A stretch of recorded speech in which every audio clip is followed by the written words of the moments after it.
I will show you a couple of ways how to create a rental reservation.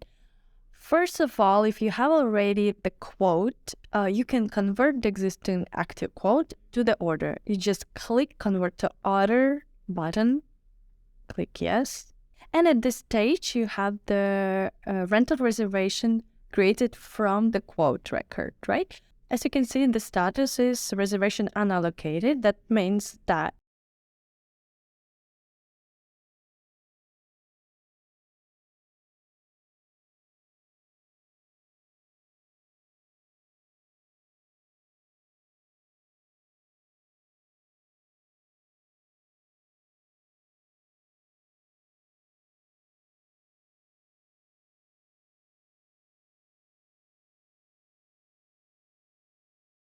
you haven't assigned the actual serialized unit to this particular rental reservation.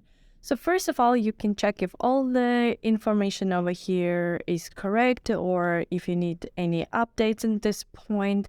And if everything is great, you can allocate the assets to this particular rental reservation by clicking over here on this record.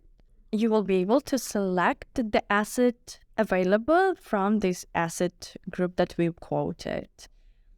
Let's go and check if we have. Yes, we do have one asset available. We select that one, BMW X1 2023. That's an actual car that we are assigning to this rental reservation. At this stage, you can check if you need to do any manual discounts or percentage discount to this particular client. So let's say the percentage discount, you want to give 10% discount to this client, and the cost will be calculated automatically. You also have to select tax code that is already predefined in your system and save. If everything is great, you can save and close this record. The system will bring you back to the rental reservation. Now you can see that the actual asset has been assigned to this rental reservation, and the status of it has been changed to reservation allocated. It was one way of creating the rental reservation from the quote. Also, you can create the rental reservation directly from my shortcut screen. You just click the button Add New Reservation, select the customer contact, the price list, select the pricing, model, and estimated start date for the rental contract. The same with the address. We have the bin map integration over here.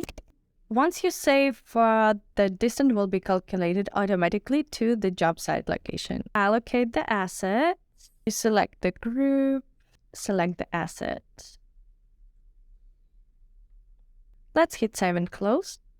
If the asset is allocated to a different rental reservation, the system will warn you if you want to proceed further, as the item was allocated to the other rental reservation.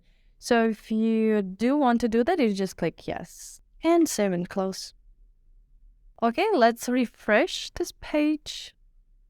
And you can see that the rental reservation status has been changed to reservation allocated as soon as we assign the serialized unit to this particular rental reservation. And Save and Close. If you want to review your rental reservation, you go to the rental management module, go to the rental reservation list, and you can open the record. And if you need to do any changes here, you can do so before converting into the rental contract.